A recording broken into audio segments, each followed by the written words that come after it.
शुरू की। सभी आदरणीय पत्रकार बंधु,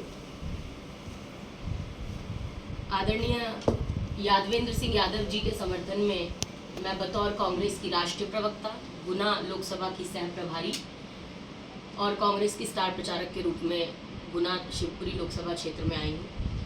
और सबसे पहले, क्योंकि आप लोग सब बेहतर परिचित मुझसे हैं, क्योंकि आती रही हूँ बहुत पहले से गुना शिवपुरी लोकसभा क्षेत्र में, फिर भी अपने बारे में पहले बता देती हूँ। मैंने 2.5 साल की उम्र से बोलना प्रारंभ किया था और 2.5 साल की उम्र से लेकर आज तक राजनीतिक, धार्मिक और सामाजिक क्षेत्रों के मंचों से बोलते हुए मुझे लगभग 25 सालों से ज़्यादा हो गए हैं। और इन 25 सालों में कांग्रेस में शामिल होने से पूर्व सर्वप्रथम 25 अक्टूबर 2003 को मेरे पिता आदरणीय राजेश राजपूत जी के साथ तत्कालीन कांग्रेस की राष्ट्रीय अध्यक्ष आदरणीय श्रीमती सोनिया गांधी जी से मेरी पहली मुलाकात हुई थी। 1 घंटा वार्तालाप हुआ और विशेषकर उनकी सरलता और समरसता की विचारधारा से मैं प्रभावित हुई और उसके बाद मैंने कांग्रेस पार्टी में आने का निर्णय लिया।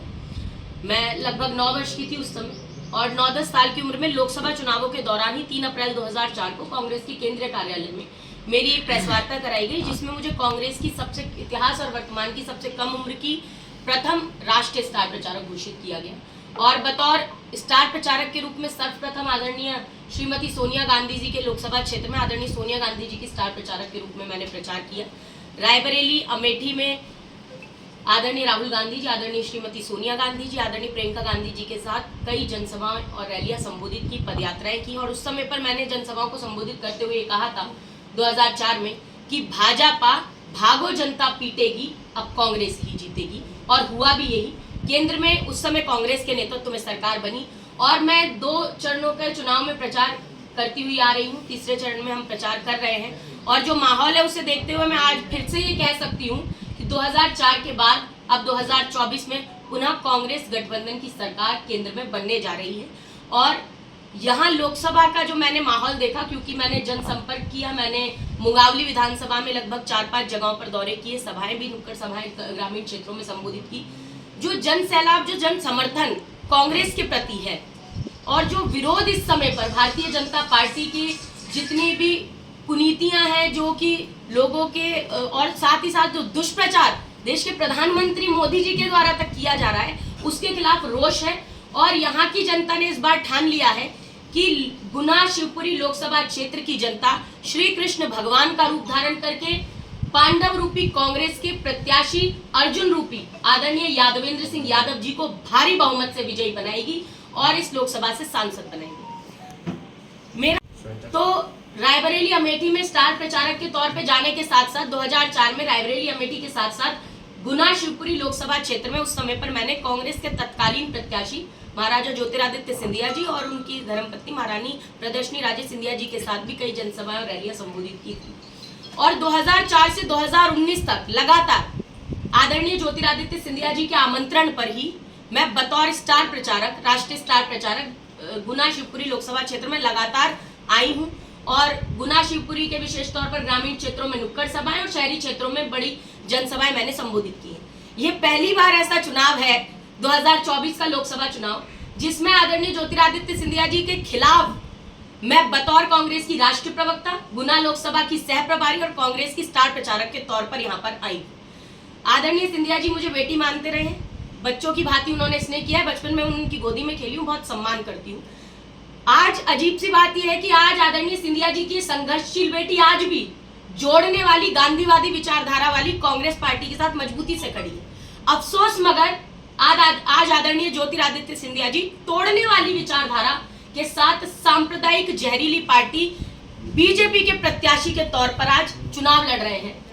और देखिए, मैंने हमेशा ये कहा है कि बीजेपी वही पार्टी है जो कि अंग्रेजों की फूट डालो शासन करो की कुटिल नीति को अपनाती रहती है और कुटिल नीति को पहले भी अपनाया गया था। आदरणीय सिंधिया जी शायद भूल गए होंगे, लेकिन मैं याद दिलाना चाहती हूँ कि ये वही बीजेपी है जिसने आदरणीय ज्योतिरादित्य सिंधिया जी के विश्वासपात्र और कांग्रेस के कर्मठ कार्यकर्ता रहे केपी यादव जी को 2019 में इसी गुना से आदरणीय सिंधिया जी के समक्ष ही सामने विपक्ष में लोकसभा चुनाव लड़ाया था और केपी यादव जी के द्वारा ही उन्हें लगभग 1,25,500 से अधिक वोटों के भारी अंतर से बीजेपी द्वारा हराया गया था। ये 2019 में ऐसा वर्षों के बाद पहली बार हुआ कि गुना शिवपुरी लोकसभा सीट पर एक सांप्रदायिक, जहरीली और गॉडसेवादी विचारधारा की जन्मी भाजपा का कब्जा हुआ। और अब मुझे नहीं समझ में आता, क्योंकि ऐसा कोई सगा नहीं जिसे भाजपा ने ठगा नहीं। आज मुझे लगता है आदरणीय केपी यादव जी को तो चुनावी महाभारत का अभिमन्यु बना डाला है भारतीय जनता पार्टी ने। और आदरणीय सिंधिया जी ये कहते हुए भी नजर आ रहे हैं कि आदरणीय उमा भारती जी उनकी बुआ है। तो देखिए, आदरणीय उमा भारती जी का भी अपमान अगर करने का काम किया तो वो भारतीय जनता पार्टी ने किया। जिस तरह से एक अपराधी को तड़ी पार कर दिया जाता है, वैसे ही मेरी दादी समान आदरणीय सुश्री उमा भारती जी को बिना किसी अपराध के मध्य प्रदेश की राजनीति से भाजपा ने तड़ी पार कराया था। जब मुख्यमंत्री की कुर्सी से हटाया था, पार्टी के बाहर का रास्ता दिखाया था, और जब पार्टी में वापस बुलाया था तब उनसे ये कहा गया था कि मध्य प्रदेश आने की आवश्यकता नहीं है, अब आप उत्तर प्रदेश जाइए। उत्तर प्रदेश में पहले भाजपा ने उमा जी को चरखारी के चक्कर में फंसाया, झांसी का झांसा देकर झांसी से चुनाव लड़ाया, लेकिन उत्तर प्रदेश में भी सही मायने में सम्मान नहीं किया। अगर सम्मान किया होता तो उस समय उत्तर प्रदेश का मुख्यमंत्री बनाने का काम किया होता। उमा जी का अपमान किया, आज इतना अपमान कर दिया कि स्टार प्रचारकों की सूची तक में जब पहली सूची आई थी भाजपा की, उसमें नाम डालने का काम आदरणीय उमा भारती का नहीं किया था भारतीय जनता पार्टी के लोगों ने। मैं हमेशा कहती हूँ कि अगर बुंदेलखंड की मध्य प्रदेश की आदरणीय उमा भारती जी बड़ी बेटी है, तो ये लोधी साधना भारती भी इसी मध्य प्रदेश की छोटी बेटी है। बड़ी बेटी का अपमान एक तरफ भाजपा ने किया, मगर एक छोटी बेटी का सम्मान करते हुए आदरणीय राहुल गांधी जी की कांग्रेस ने, आदरणीय मल्लिकार्जुन खड़गे जी की कांग्रेस ने, आदरणीय यादवेंद्र सिंह यादव जी की कांग्रेस ने, कांग्रेस के करोड़ों कर्मठ कार्यकर्ताओं की इस कांग्रेस ने, धर्मनिरपेक्षतावादी कांग्रेस ने इसी छोटी बेटी को अपनी सबसे कम उम्र की न सिर्फ स्टार प्रचारक बनाया बल्कि राष्ट्रीय प्रवक्ता बनाने का काम कराया। तो मुझे लगता है कि आज वो समय है और ये जनता मान रही है कि अपमान का बदला लेने का समय है, और जनता सही मायने में अपमान का बदला लेकर दिखाएगी। मैं तो कहती हूँ उमा भारती जी के अपमान का बदला तो जनता लेगी, लेकिन सिंधिया जी का जो एक अपमान किया था 2019 में, मुझे लगता है जनता उनका बदला भी ले लेगी और यादवेंद्र यादव जी को रिकॉर्ड तोड़ मतों से, भारी मतों से विजयी बनाएगी। यहाँ से आदरणीय यादवेंद्र सिंह यादव जी को यहाँ की जनता सांसद बनाकर दिखाएगी। और सांप्रदायिकतावादी विचारधारा जो ठगने का काम करती है, जो शोषण करने का काम करती है, जो यूज एंड थ्रो करने में माहिर है, ऐसी भाजपा को मुंह तोड़ जवाब देकर यहाँ की जनता दिखाएगी।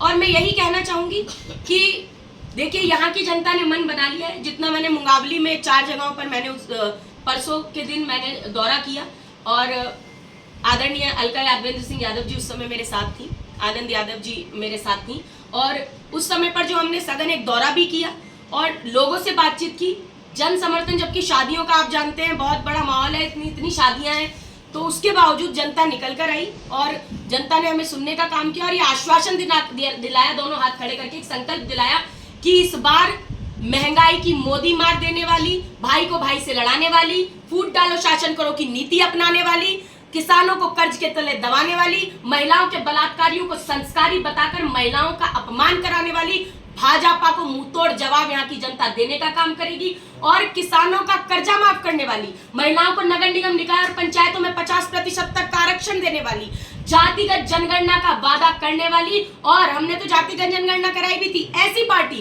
कांग्रेस को यहाँ की जनता भारी मतों से विजयी बनाएगी। यादवेंद्र सिंह यादव जी को यहाँ से सांसद बनाकर दिखाएगी।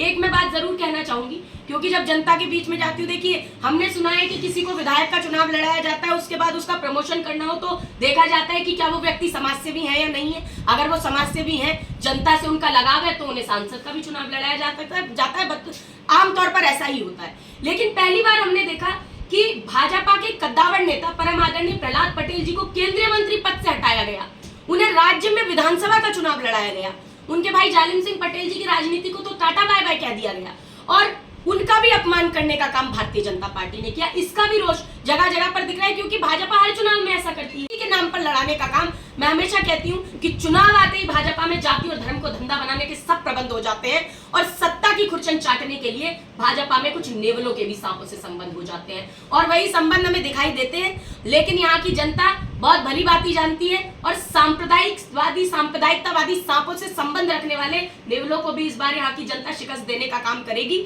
और धर्मनिरपेक्षतावादी तो कांग्रेस पार्टी है ही, हम एकता की बात तो करते हैं। और मुझे बहुत आश्चर्य है, मैं अंतिम में एक ही बात कहूंगी, उसके बाद आप लोगों के सवाल आमंत्रित करूंगी। यही कहना चाहूंगी कि देश के प्रधानमंत्री के पद पर रहकर मोदी जी आजकल बेतुकी बातें कर रहे हैं। उन्होंने कहा है कि अगर कांग्रेस पार्टी सत्ता में आएगी तो महिलाओं के मंगलसूत्र छीन लेगी, सोना छीन लेगी। 70 साल से देश आजाद हुआ, 55 साल कांग्रेस की सरकारें रही।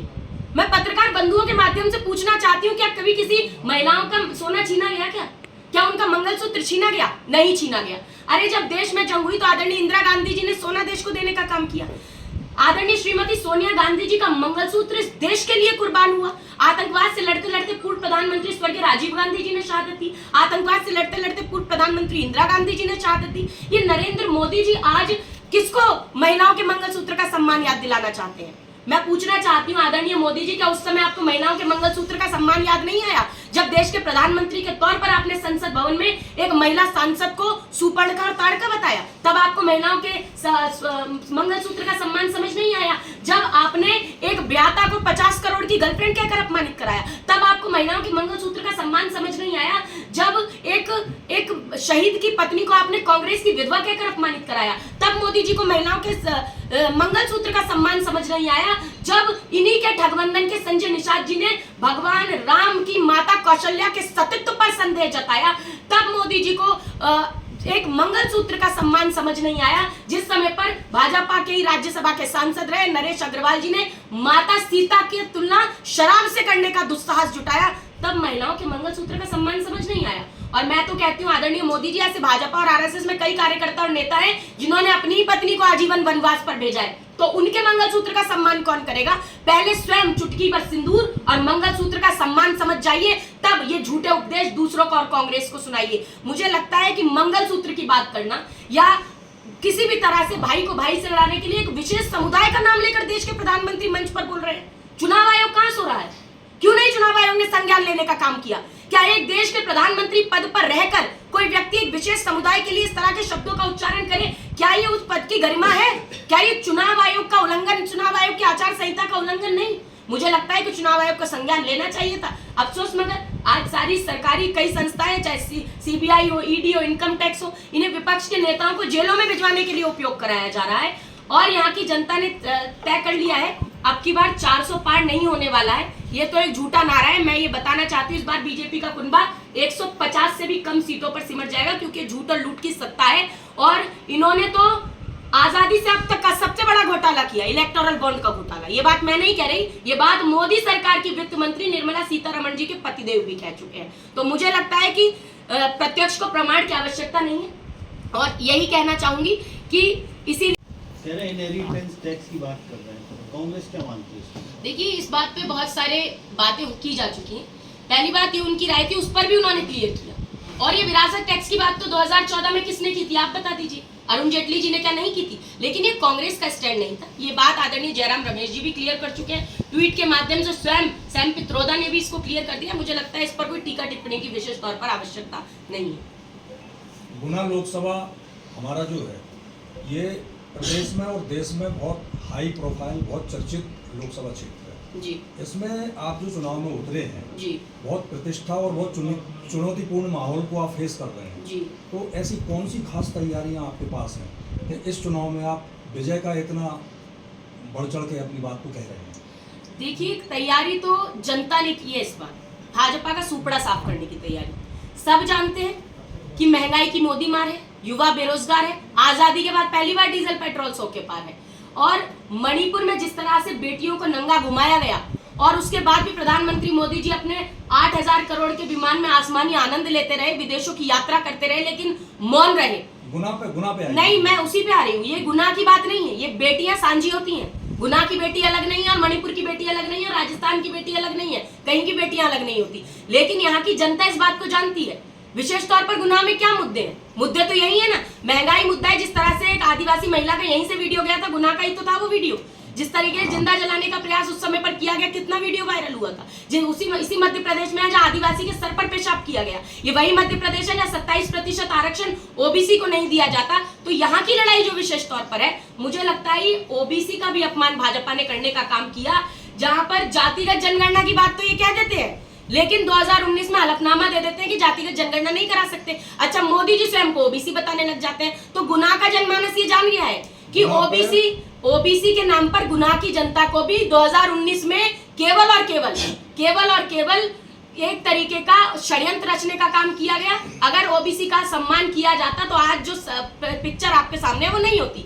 कहाँ है केपी यादव जी? उनको तो एक तरह से चुनावी महाभारत का अभिमन्यु बनाकर रख दिया गया है। और मैं ये बात बहुत स्पष्ट तौर पर कहूंगी, क्योंकि मैं भी भारतीय ओबीसी महासभा की मुख्य संयोजक भी हूँ, मैं बहुत स्पष्ट तौर पर कहूंगी कि आदरणीय मोदी जी जन्मजात ओबीसी नहीं है।